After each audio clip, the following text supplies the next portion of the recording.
Sunday suspense শুধুমাত্র মির্চি 98.3-তে। বাংলা সাহিত্যের রোমাঞ্চকর কিছু গল্প দিয়ে সাজানো আমাদের এই বিশেষ নিবেদন সানডে সাসপেন্স।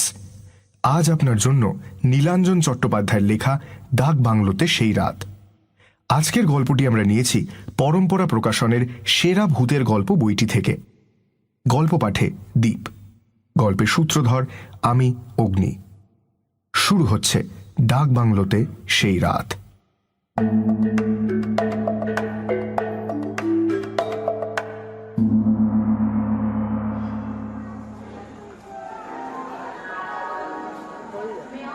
ট্রেন যখন স্টেশনে এসে পৌঁছলো তখন রাত 9টা বেজে গেছে।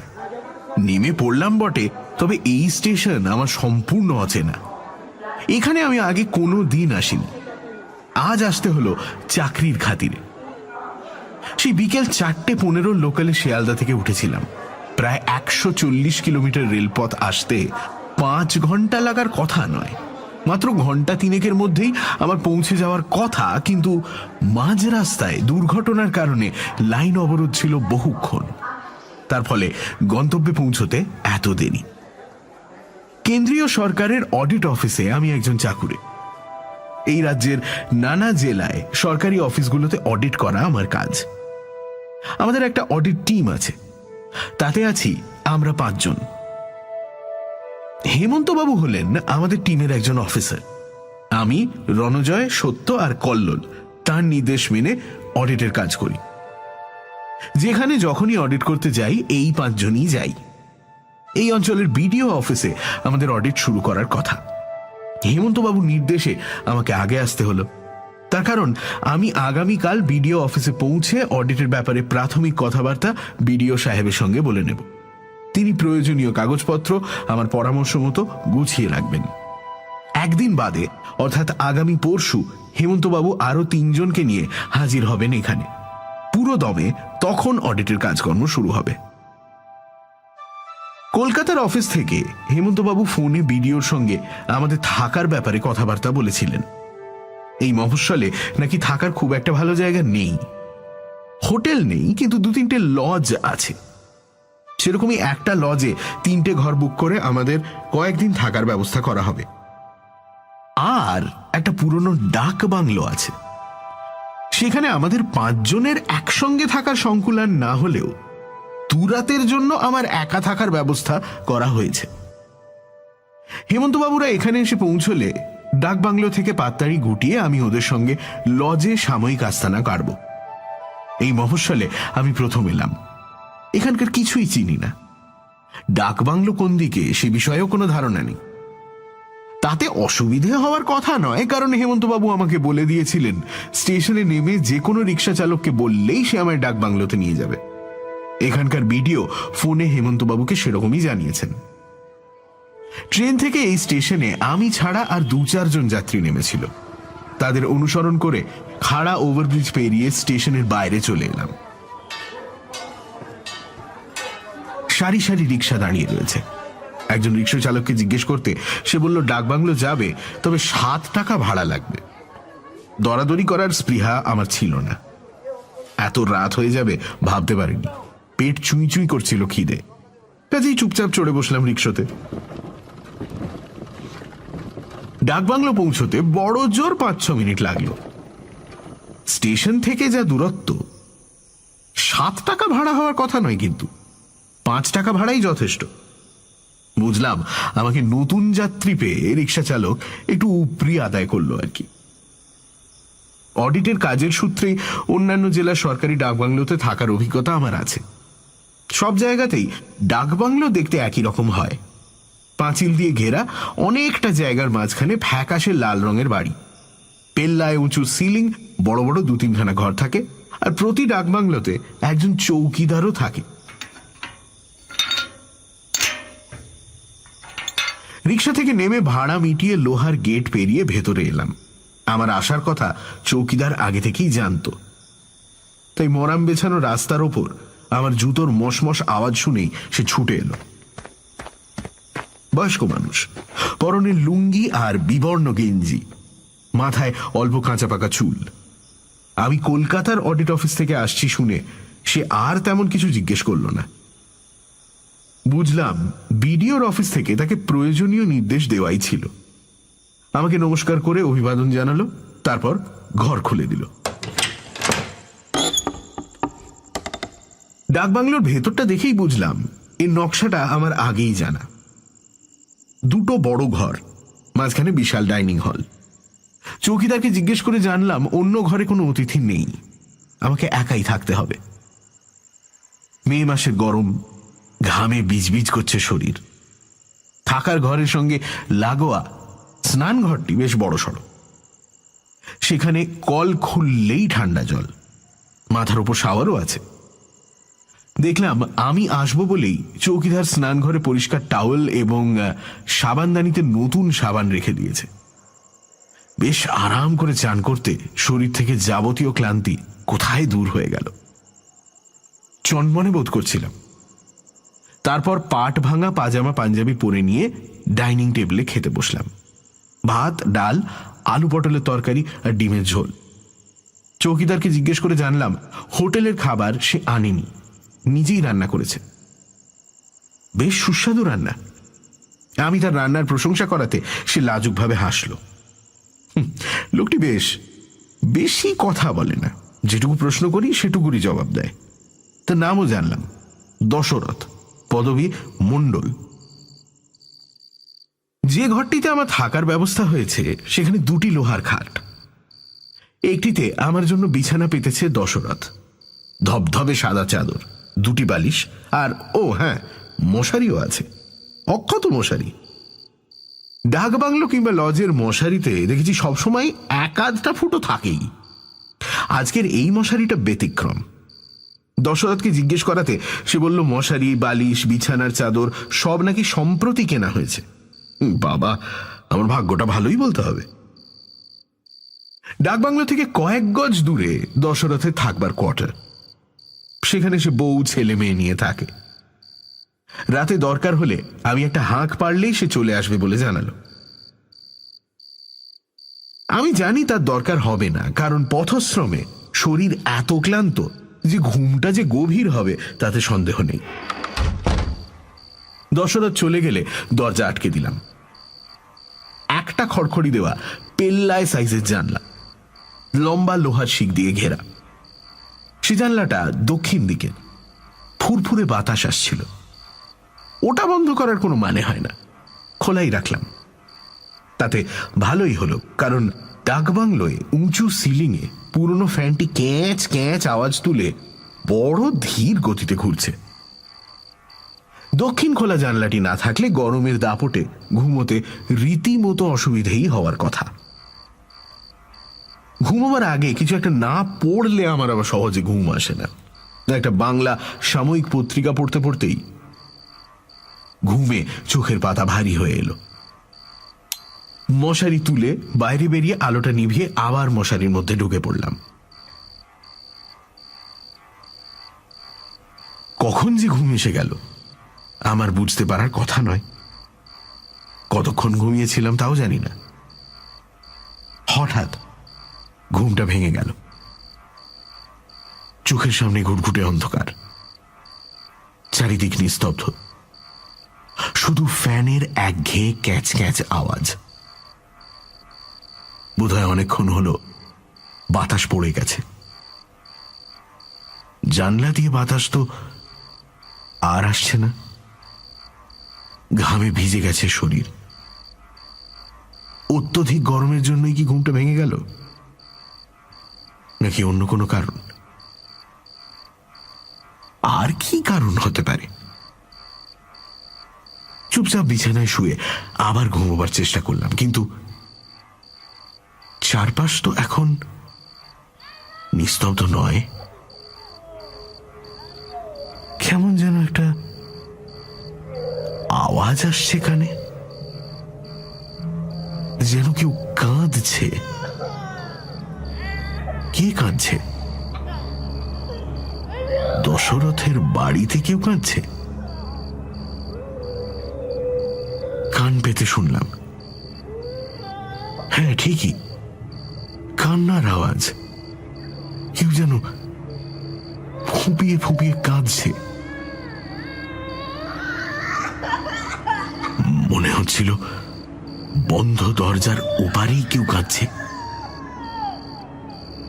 এত রাতে এভাবে কাঁদবার কারণই বাকি?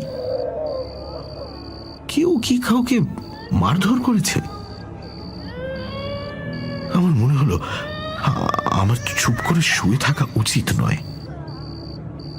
কে কাঁদছে উঠে দেখা উচিত।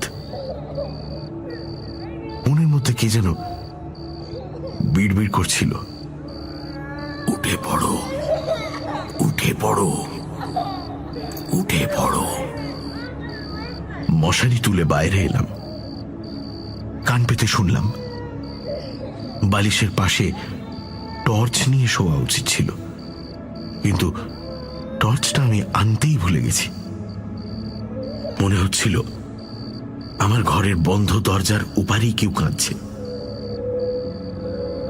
কোনো জন্তু টন্তু নয় তো? বিড়াল হতে পারে? না না, বিড়াল এরকম এরকম ফুঁপিয়ে ফুঁপিয়ে কাঁদে না। যে কাঁদছে সে মানুষই। সে আমার খুব কাছাকাছি আছে। হয়তো এই ঘরের বন্ধ দরজার সামনে প্রশস্ত সিমেন্টের যে চাতালটা রয়েছে সেখানে দাঁড়িয়ে আছে। দাঁড়িয়ে দাঁড়িয়ে একটানা কেঁদে চলেছে। এদিকে আমার মনের মধ্যে আবার যেন কেউ বিড়বিড় করছে, দরজাটা খোলো, হ্যাঁ খোলো দরজাটা, দরজাটা খোলো।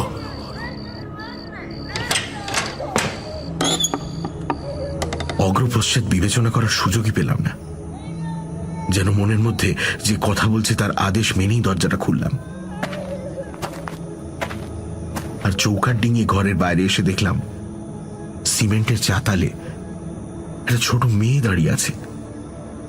তার পরনে হাঁটু পর্যন্ত ঝুলের বাহারি ফ্রক, এক মাথার চুল কিরকম উস্কো খুস্কো, হাত দিয়ে চোখ রগড়ে রগড়ে সে একটানা কেঁদেই চলেছে।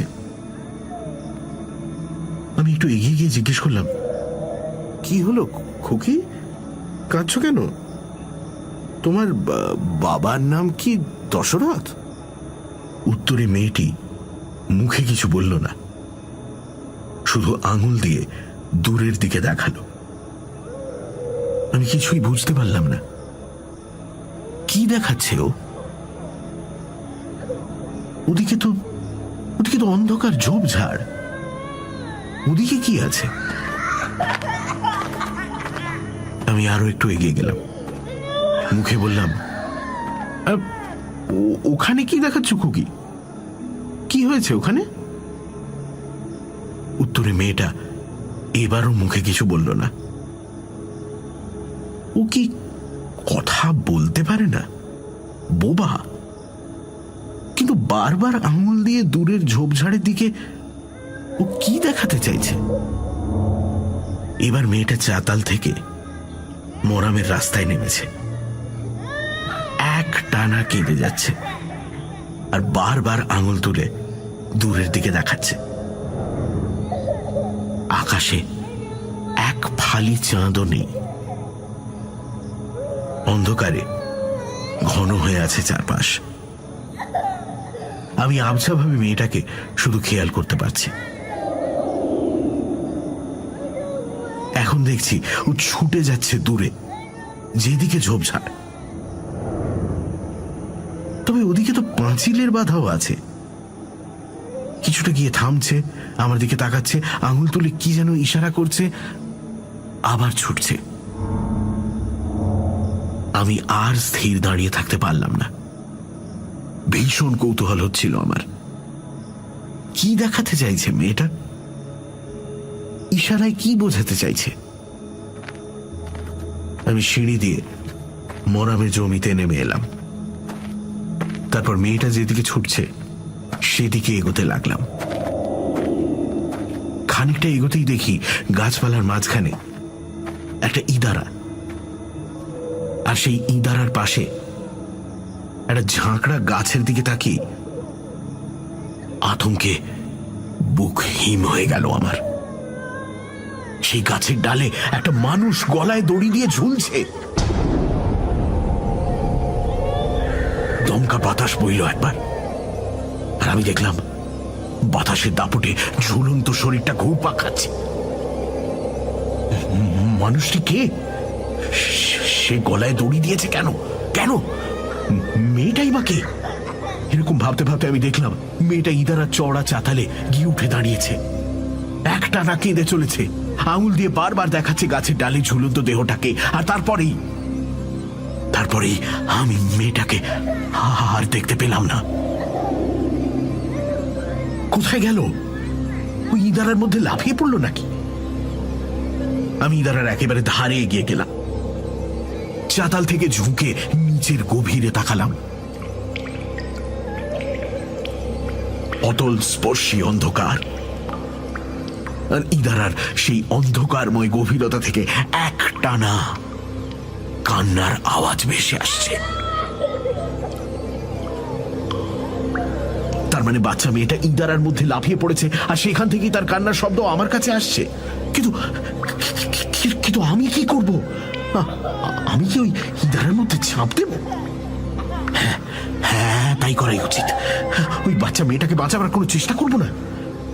আমার মনের মধ্যে কি যেন বিড়বিড় করে চলেছে একটানা, ঝাঁপ দাও, ঝাঁপ দাও, ইঁদারার মধ্যে ঝাঁপ দাও, মেয়েটাকে বাঁচাবার চেষ্টা করো। নিজেকে ঠিক রাখতে পারলাম না। ইঁদারার ভেতরে মাথা ঝুঁকিয়ে আমি দেখছিলাম, কিছুই দেখতে পাচ্ছিলাম না। অন্ধকার, বড় গভীর অন্ধকার, আর কানে আসছিল একটানা কান্নার আওয়াজ। ইঁদারায় ঝাঁপ দিতে যাব এমন সময় কানে যেন এলো এক চিৎকার, বাবু, বাবু, বাবু, কি করছেন বাবু? বাবু, বাবু, বাবু, কি করছেন আপনি? বলার সঙ্গে সঙ্গে কে যেন দুটো বলিষ্ঠ হাত দিয়ে আমাকে জড়িয়ে ধরল, আর সঙ্গে সঙ্গে আমি সম্বিত ফিরে পেলাম। আমি বুঝতে পারলাম দশরথ আমাকে দু হাতে চেপে ধরে আছে, আর আমার কানের কাছে চিৎকার করছে, বাবু, বাবু, বাবু, বাবু, কি করছেন? বাবু, বাবু, চলে আসুন বাবু, বাবু, বাবু, সরে আসুন বাবু, বাবু, এরকম করবেন না বাবু, ঠাকুরের জন্য এরকম করবেন না। হে ঠাকুর, বাবু, বাবু। দশরথের আলিঙ্গনের মধ্যে আমি থরথরিয়ে কাঁপছিলাম। দশরথ আমাকে টেনে হিঁচড়ে ইঁদারা ধার থেকে সরিয়ে নিয়ে এলো। হাঁপাচ্ছিল সে, হাঁপাতে হাঁপাতে বলল, এসব কি করছেন বাবু? হ্যাঁ, কি করছেন আপনি? বিছানা থেকে উঠে এখানেই বা এলেন কেন? হ্যাঁ, কি করছেন আপনি বাবু? আমি আঙুল তুলে দশরথকে দেখাতে চাইলাম গাছের ডালে ঝুলন্ত মৃতদেহটি। দশরথ সেদিকে তাকিয়ে বলল, আরে বাবু, কি কি কি বলতে চাইছেন? কি দেখাচ্ছেন ওদিকে? কিছু তো নাই। এবার আমার অবাক হওয়ার পালা। আমি দেখলাম গাছের ডাল থেকে ঝুলন্ত সেই মৃতদেহটির কোনো চিহ্ন নেই। কোথায় গেল সেটা? আমি কাঁপতে কাঁপতেই বললাম, ওই ডালে একজন গলায় দড়ি দিয়েছে। আমি স্পষ্ট তার দেহটা ঝুলতে দেখেছি, আর একটা বাচ্চা মেয়েও ছিল। সে শুধু ফুপিয়ে ফুপিয়ে কাঁদছিল। সেই তো আমাকে এতদূর ডেকে নিয়ে এলো। তাকে তো দেখলাম, সে তো ইঁদারার মধ্যে ঝাঁপ দিল। দশরথ বলল, বাবু, বাবু, শান্ত হন, ঘরে চলেন, সব বলছি, চলেন। দশরথের মুখে সব শুনলাম আমি। প্রায় বছরখানেক আগে একজন সরকারি ইঞ্জিনিয়ার তার 10-11 বছরের মেয়েকে নিয়ে এই ডাক বাংলোতে রাত কাটাতে আসেন।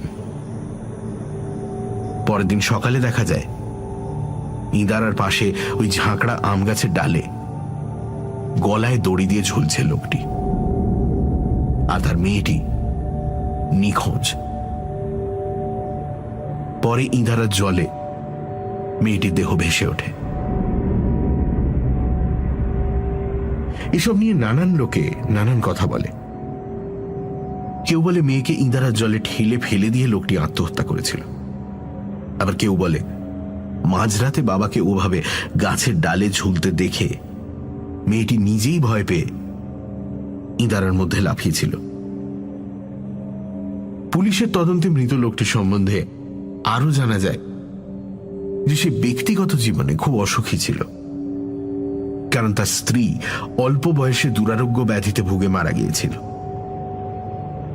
দশরথের ধারণা মনের দুঃখে আর অবসাদে লোকটি এখানে এসে আত্মহত্যা করে, আর তার আগে নিজের মেয়েকেও সব দুঃখ কষ্ট থেকে অব্যাহতি দিয়ে ইঁদারার জলে ফেলে দেয়।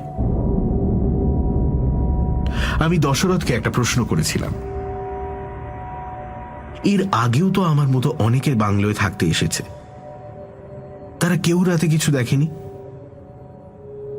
দশরথ জানালো, কলকাতা থেকে বহু দূরে এই পাড়া গাঁয়ে কে আর আমাদের ডাক বাংলোতে থাকতে আসবে বাবু? হ্যাঁ, সেই ঘটনার পর আপনি প্রথম থাকতে এলেন। দুজনে কথা বলতে বলতে কখন ভোর হয়ে গিয়েছিল। আমি দশরথকে বললাম এক কাপ চা আনতে। দশরথ তক্ষুনি তা করে নিয়ে এলো। চায়ের কাপে চুমুক দিতে দিতে আমি ভাবছিলাম কখন বেলা 10টা বাজবে। আমি বিডিও অফিসে গিয়েই বিডিও সাহেবকে অনুরোধ জানাবো আজকের রাতটা অন্যত্র আমায় থাকার ব্যবস্থা করে দেওয়া হোক, কারণ হেমন্তবাবুর তো সদল বলে আসতে আগামীকাল। তার মানে আজকের রাতটাও আমাকে এই মফস্বলে একা থাকতে হবে। কিন্তু এই ডাকবাংলোতে আর একটি রাতও কাটানো আমার পক্ষে সম্ভব নয়।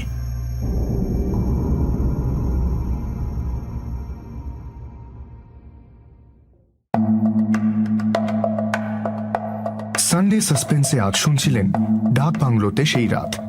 মূল রচনা নীলাঞ্জন চট্টোপাধ্যায়, দশরথের চরিত্রে সমক, গল্পের সূত্রধর আমি অগ্নি, শব্দগ্রহণ, আবহ সঙ্গীত এবং স্পেশাল এফেক্টসে শুভদীপ, বিশেষ সহযোগিতায় গোধূলি, পর্ব পরিচালনা এবং গল্প পাঠে দীপ, সমগ্র পরিকল্পনা ও পরিচালনায় ইন্দ্রাণী। শেষ হল নীলাঞ্জন চট্টোপাধ্যায়ের লেখা ডাক বাংলোতে সেই রাত। আগামী সপ্তাহে আরও একটি রোমাঞ্চকর গল্প নিয়ে হাজির হবে সানডে সাসপেন্স।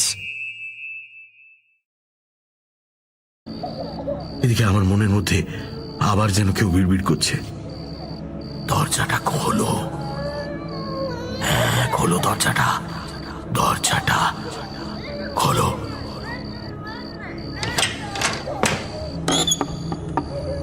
অগ্রপশ্চাৎ বিবেচনা করার সুযোগই পেলাম না, যেন মনের মধ্যে যে কথা বলছে তার আদেশ মেনেই দরজাটা খুললাম। আর চৌকাঠ ডিঙিয়ে ঘরের বাইরে এসে দেখলাম সিমেন্টের চাতালে একটা ছোট মেয়ে দাঁড়িয়ে আছে। তার পরনে হাঁটু পর্যন্ত ঝুলের বাহারি ফ্রক, এক মাথার চুল কিরকম উস্কো খুস্কো, হাত দিয়ে চোখ রগড়ে রগড়ে সে একটানা কেঁদেই চলেছে। আমি একটু এগিয়ে গিয়ে জিজ্ঞেস করলাম, কি হলো খুকি, কাঁদছো কেন? তোমার বাবার নাম কি দশরথ? উত্তরে মেয়েটি মুখে কিছু বলল না, শুধু আঙুল দিয়ে দূরের দিকে দেখালো। আমি কিছুই বুঝতে পারলাম না কি দেখাচ্ছে ও। ওদিকে তো অন্ধকার ঝোপঝাড়, ওদিকে কি আছে? আমি আরো একটু এগিয়ে গেলাম, মুখে বললাম, ওখানে কি দেখাচ্ছ খুকি, কি হয়েছে ওখানে? উত্তরে মেয়েটা এবারও মুখে কিছু বলল না। ও কি কথা বলতে পারে না, বোবা? কিন্তু বারবার আঙুল দিয়ে দূরের ঝোপঝাড়ের দিকে ও কি দেখাতে চাইছে? এবার মেয়েটা চাতাল থেকে মোরামের রাস্তায় নেমেছে, এক টানা কেঁদে যাচ্ছে আর বারবার আঙুল তুলে দূরের দিকে দেখাচ্ছে। আকাশে এক ফালি চাঁদও নেই। অন্ধকারে ঘন হয়ে আছে চারপাশ। আমি আবছাভাবে মেয়েটাকে শুধু খেয়াল করতে পারছি। এখন দেখছি ও ছুটে যাচ্ছে দূরে, যেদিকে ঝোপঝাড়। তবে ওদিকে তো পাঁচিলের বাধাও আছে। কিছুটা গিয়ে থামছে, আমার দিকে তাকাচ্ছে, আঙুল তুলে কি যেন ইশারা করছে, আবার ছুটছে। আমি আর স্থির দাঁড়িয়ে থাকতে পারলাম না। ভীষণ কৌতূহল হচ্ছিল আমার। কি দেখাতে চাইছে মেয়েটা? ইশারায় কি বোঝাতে চাইছে? আমি সিঁড়ি দিয়ে মরামের জমিতে নেমে এলাম। তারপর মেয়েটা যেদিকে ছুটছে সেদিকে এগোতে লাগলাম। খানিকটা এগোতেই দেখি গাছপালার মাঝখানে একটা ইদারা, আর সেই ইদারার পাশে একটা ঝাঁকড়া গাছের দিকে তাকিয়ে আতঙ্কে বুক হিম হয়ে গেল আমার। সেই গাছের ডালে একটা মানুষ গলায় দড়ি দিয়ে ঝুলছে। দমকা বাতাস বইল একবার, আর আমি দেখলাম বাতাসের দাপটে ঝুলন্ত শরীরটা ঘুরপাক খাচ্ছে। মানুষটি কে? সে গলায় দড়ি দিয়েছে কেন? কেন? মেয়েটাই বা কে? এরকম ভাবতে ভাবতে আমি দেখলাম মেয়েটা ইদারা চড়া চাতালে গিয়ে উঠে দাঁড়িয়েছে। একটানা কেঁদে চলেছে, আঙুল দিয়ে বারবার দেখাচ্ছে গাছের ডালে ঝুলন্ত দেহটাকে। আর তারপরেই আমি মেয়েটাকে আর দেখতে পেলাম না। কোথায় গেল? ওই ইদারার মধ্যে লাফিয়ে পড়লো নাকি?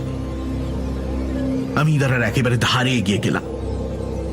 চাতাল থেকে ঝুঁকে নিচের গভীরে তাকালাম। অতল স্পর্শী অন্ধকার, আর ইদারার সেই অন্ধকারময় গভীরতা থেকে একটানা কান্নার আওয়াজ ভেসে আসছে। তার মানে বাচ্চা মেয়েটা ইদারার মধ্যে লাফিয়ে পড়েছে, আর সেখান থেকেই তার কান্নার শব্দ আমার কাছে আসছে। কিন্তু আমি কি করব? আমি কি ওই ইদারার মধ্যে ঝাঁপ দেব? হ্যাঁ, তাই করাই উচিত। ওই বাচ্চা মেয়েটাকে বাঁচাবার কোনো চেষ্টা করব না। আমার মনের মধ্যে কে যেন বিড়বিড় করে চলেছে একটানা, ঝাঁপ দাও, ঝাঁপ দাও, ইদারার মধ্যে ঝাঁপ দাও, মেয়েটাকে বাঁচাবার চেষ্টা করো। নিজেকে আর ঠিক রাখতে পারলাম না। ইদারার ভেতরে মাথা ঝুঁকে আমি দেখছিলাম, কিছুই দেখতে পাচ্ছিলাম না। অন্ধকার, বড় গভীর অন্ধকার, আর কানে আসছিল একটানা কান্নার আওয়াজ। ইদারায় ঝাঁপ দিতে যাব এমন সময় কানে যেন এলো এক চিৎকার। বাবু, বাবু, বাবু, কি করছেন বাবু? বাবু, বাবু, বাবু, কি করছেন আপনি? বলার সঙ্গে সঙ্গে কে যেন দুটো বলিষ্ঠ হাত দিয়ে আমাকে জড়িয়ে ধরল, আর সঙ্গে সঙ্গে আমি সম্বিত ফিরে পেলাম। আমি বুঝতে পারলাম দশরথ আমাকে দু হাতে চেপে ধরে আছে, আর আমার কানের কাছে চিৎকার করছে, বাবু, বাবু, বাবু, বাবু, কি করছেন? বাবু, বাবু, চলে আসুন বাবু, বাবু, বাবু, চলে আসুন বাবু, বাবু, এরকম করবেন বাবু, ঠাকুরের জন্য এরকম করবেন না। হে ঠাকুর, বাবু, বাবু। দশরথের আলিঙ্গনের মধ্যে আমি থরথরিয়ে কাঁপছিলাম। দশরথ আমাকে টেনে হিঁচড়ে ইদারা ধার থেকে সরিয়ে নিয়ে এলো। হাঁপাচ্ছিল সে, হাঁপাতে হাঁপাতে বলল, এসব কি করছেন বাবু? হ্যাঁ, কি করছেন আপনি? বিছানা থেকে উঠে এখানেই বা এলেন কেন? হ্যাঁ, কি করছেন আপনি বাবু? আমি আঙুল তুলে দশরথকে দেখাতে চাইলাম গাছের ডালে ঝুলন্ত মৃতদেহটি। দশরথ সেদিকে তাকিয়ে বলল, আরে বাবু, কি কি কি বলতে চাইছেন? কি দেখাচ্ছেন ওদিকে? কিছু তো নাই। এবার আমার অবাক হওয়ার পালা। আমি দেখলাম গাছের ডাল থেকে ঝুলন্ত সেই মৃতদেহটির কোনো চিহ্ন নেই। কোথায় গেল সেটা? আমি কাঁপতে কাঁপতেই বললাম, ওই ডালে একজন গলায় দড়ি দিয়েছে। আমি স্পষ্ট তার দেহটা ঝুলতে দেখেছি, আর একটা বাচ্চা মেয়েও ছিল, সে শুধু ফুপিয়ে ফুপিয়ে কাঁদছিল। সেই তো আমাকে এতদূর ডেকে নিয়ে এলো। তাকে তো দেখলাম, সে তো ইঁদারার মধ্যে ঝাঁপ দিল। দশরথ বলল, বাবু, বাবু শান্ত হন, ঘরে চলেন, সব বলছি, চলেন।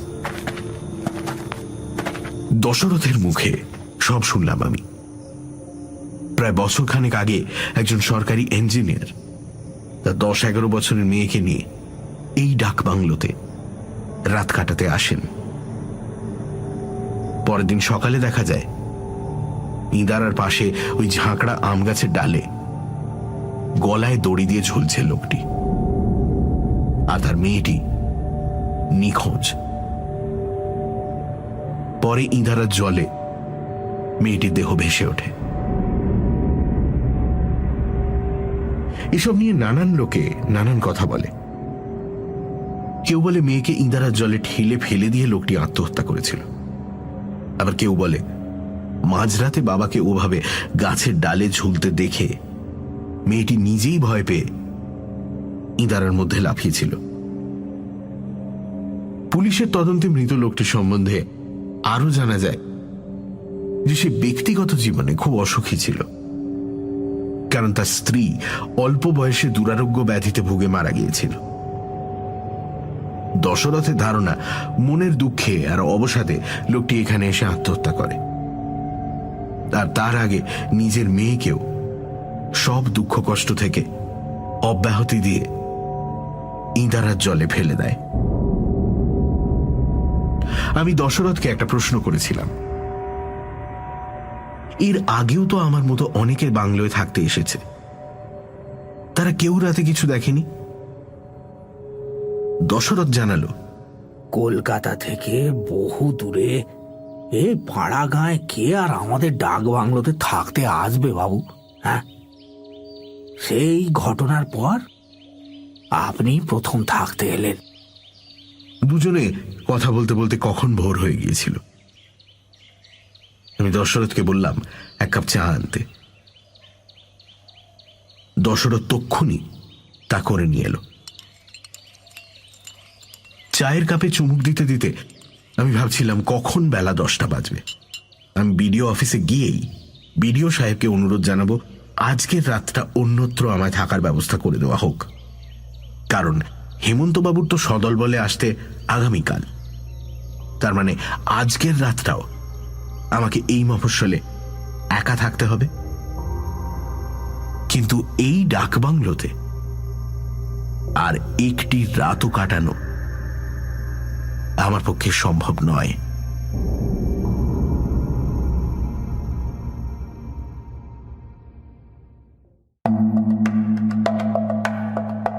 সানডে সাসপেন্সে আজ শুনছিলেন ডাক বাংলোতে সেই রাত। মূল রচনা নীলাঞ্জন চট্টোপাধ্যায়, দশরথের চরিত্রে সমক, গল্পের সূত্রধর আমি অগ্নি, শব্দগ্রহণ, আবহ সঙ্গীত এবং স্পেশাল এফেক্টসে শুভদীপ, বিশেষ সহযোগিতায় গোধূলি, পর্ব পরিচালনা এবং গল্প পাঠে দীপ, সমগ্র পরিকল্পনা ও পরিচালনায় ইন্দ্রাণী। শেষ হল নীলাঞ্জন চট্টোপাধ্যায়ের লেখা ডাক বাংলোতে সেই রাত। আগামী সপ্তাহে আরও একটি রোমাঞ্চকর গল্প নিয়ে হাজির হবে সানডে সাসপেন্স। বাবু, কি করছেন বাবু? বাবু চলে আসুন বাবু, বাবু বাবু চলে আসুন বাবু, বাবু এরকম করেন বাবু, ঠাকুরের জন্য এরকম করবেন না। হে ঠাকুর, বাবু বাবু। দশরথের আলিঙ্গনের মধ্যে আমি থরথরিয়ে কাঁপছিলাম। দশরথ আমাকে টেনে হিঁচড়ে ইঁদারা ধার থেকে সরিয়ে নিয়ে এলো। হাঁপাচ্ছিল সে, হাঁপাতে হাঁপাতে বলল, এসব কি করছেন বাবু? হ্যাঁ, কি করছেন আপনি? বিছানা থেকে উঠে এখানেই বা এলেন কেন? হ্যাঁ, কি করছেন আপনি বাবু? আমি আঙুল তুলে দশরথকে দেখাতে চাইলাম গাছের ডালে ঝুলন্ত মৃতদেহটি। দশরথ সেদিকে তাকিয়ে বলল, আরে বাবু, কি কি কি বলতে চাইছেন? কি দেখাচ্ছেন ওদিকে? কিছু তো নাই। এবার আমার অবাক হওয়ার পালা। আমি দেখলাম গাছের ডাল থেকে ঝুলন্ত সেই মৃতদেহটির কোনো চিহ্ন নেই। কোথায় গেল সেটা? আমি কাঁপতে কাঁপতেই বললাম, ওই ডালে একজন গলায় দড়ি দিয়েছে। আমি স্পষ্ট তার দেহটা ঝুলতে দেখেছি। আর একটা বাচ্চা মেয়েও ছিল, সে শুধু ফুপিয়ে ফুপিয়ে কাঁদছিল। সেই তো আমাকে এতদূর ডেকে নিয়ে এলো। তাকে তো দেখলাম, সে তো ইঁদারার মধ্যে ঝাঁপ দিল। দশরথ বলল, বাবু, বাবু শান্ত হন, ঘরে চলেন, সব বলছি, চলেন। দশরথের মুখে সব শুনলাম আমি। প্রায় বছরখানেক আগে একজন সরকারি ইঞ্জিনিয়ার তার 10-11 বছরের মেয়েকে নিয়ে এই ডাক বাংলোতে রাত কাটাতে আসেন। পরের দিন সকালে দেখা যায় ইঁদারার পাশে ওই ঝাঁকড়া আম গাছের ডালে গলায় দড়ি দিয়ে ঝুলছে লোকটি, আর তার মেয়েটি নিখোঁজ। পরে ইঁদারার জলে মেয়েটির দেহ ভেসে ওঠে। এসব নিয়ে নানান লোকে নানান কথা বলে। কেউ বলে মেয়েকে ইঁদারার জলে ঠেলে ফেলে দিয়ে লোকটি আত্মহত্যা করেছিল। আবার কেউ বলে মাঝরাতে বাবাকে ওভাবে গাছের ডালে ঝুলতে দেখে মেয়েটি নিজেই ভয় পেয়ে ইঁদারার মধ্যে লাফিয়েছিল। পুলিশের তদন্তে মৃত লোকটির সম্বন্ধে আরো জানা যায় যে সে ব্যক্তিগত জীবনে খুব অসুখী ছিল, কারণ তার স্ত্রী অল্প বয়সে দুরারোগ্য ব্যাধিতে ভুগে মারা গিয়েছিল। দশরথের ধারণা, মনের দুঃখে আর অবসাদে লোকটি এখানে এসে আত্মহত্যা করে, আর তার আগে নিজের মেয়েকেও সব দুঃখ কষ্ট থেকে অব্যাহতি দিয়ে ইঁদারার জলে ফেলে দেয়। আমি দশরথকে একটা প্রশ্ন করেছিলাম, এর আগেও তো আমার মতো অনেকের বাংলোয় থাকতে এসেছে, তারা কেউ রাতে কিছু দেখেনি। দশরথ জানালো, কলকাতা থেকে বহু দূরে এই পাড়া গাঁয়ে কে আর আমাদের ডাক বাংলোতে থাকতে আসবে বাবু? হ্যাঁ, সেই ঘটনার পর আপনি প্রথম থাকতে এলেন। দুজনে কথা বলতে বলতে কখন ভোর হয়ে গিয়েছিল। আমি দশরথকে বললাম এক কাপ চা আনতে। দশরথ তক্ষুনি তা করে নিয়ে এলো। চায়ের কাপে চুমুক দিতে দিতে আমি ভাবছিলাম কখন বেলা 10টা বাজবে। আমি বিডিও অফিসে গিয়েই বিডিও সাহেবকে অনুরোধ জানাবো আজকের রাতটা অন্যত্র আমায় থাকার ব্যবস্থা করে দেওয়া হোক, কারণ হেমন্তবাবুর তো সদল বলে আসতে আগামীকাল। তার মানে আজকের রাতটাও আমাকে এই মফস্বলে একা থাকতে হবে। কিন্তু এই ডাকবাংলোতে আর একটি রাতও কাটানো আমার পক্ষে সম্ভব নয়।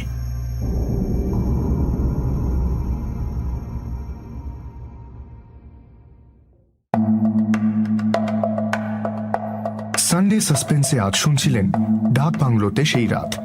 মূল রচনা নীলাঞ্জন চট্টোপাধ্যায়, দশরথের চরিত্রে সমক, গল্পের সূত্রধর আমি অগ্নি, শব্দগ্রহণ, আবহ সঙ্গীত এবং স্পেশাল এফেক্টসে শুভদীপ, বিশেষ সহযোগিতায় গোধূলি, পর্ব পরিচালনা এবং গল্প পাঠে দীপ, সমগ্র পরিকল্পনা ও পরিচালনায় ইন্দ্রাণী।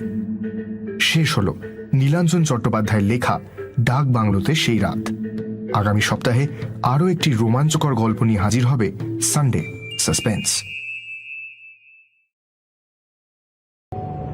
দশরথের ধারণা, মনের দুঃখে আর অবসাদে লোকটি এখানে এসে আত্মহত্যা করে, আর তার আগে নিজের মেয়েকেও সব দুঃখ কষ্ট থেকে অব্যাহতি দিয়ে ইঁদারার জলে ফেলে দেয়। আমি দশরথকে একটা প্রশ্ন করেছিলাম, এর আগেও তো আমার মতো অনেকের বাংলোয় থাকতে এসেছে, তারা কেউ রাতে কিছু দেখেনি। দশরথ জানালো, কলকাতা থেকে বহু দূরে এই পাড়া গাঁয়ে কে আর আমাদের ডাক বাংলোতে থাকতে আসবে বাবু? হ্যাঁ, সেই ঘটনার পর আপনি প্রথম থাকতে এলেন। দুজনে কথা বলতে বলতে কখন ভোর হয়ে গিয়েছিল। আমি দশরথকে বললাম এক কাপ চা আনতে।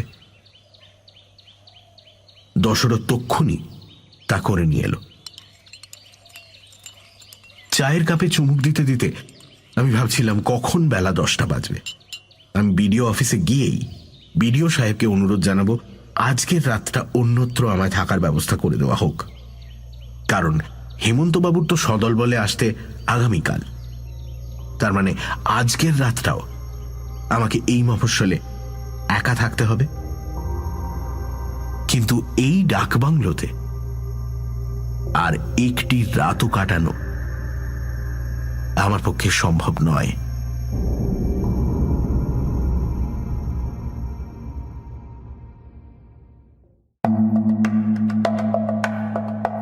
সানডে সাসপেন্সে আজ শুনছিলেন ডাক বাংলোতে সেই রাত। মূল রচনা নীলাঞ্জন চট্টোপাধ্যায়, দশরথের চরিত্রে সমক, গল্পের সূত্রধর আমি অগ্নি, শব্দগ্রহণ, আবহ সঙ্গীত এবং স্পেশাল এফেক্টসে শুভদীপ, বিশেষ সহযোগিতায় গোধূলি, পর্ব পরিচালনা এবং গল্প পাঠে দীপ, সমগ্র পরিকল্পনা ও পরিচালনায় ইন্দ্রাণী। শেষ হল নীলাঞ্জন চট্টোপাধ্যায়ের লেখা ডাক বাংলোতে সেই রাত। আগামী সপ্তাহে আরও একটি রোমাঞ্চকর গল্প নিয়ে হাজির হবে সানডে সাসপেন্স। আজকের রাতটাও আমাকে এই মফস্বলে একা থাকতে হবে, কিন্তু এই ডাকবাংলোতে আর একটি রাতও কাটানো আমার পক্ষে সম্ভব নয়।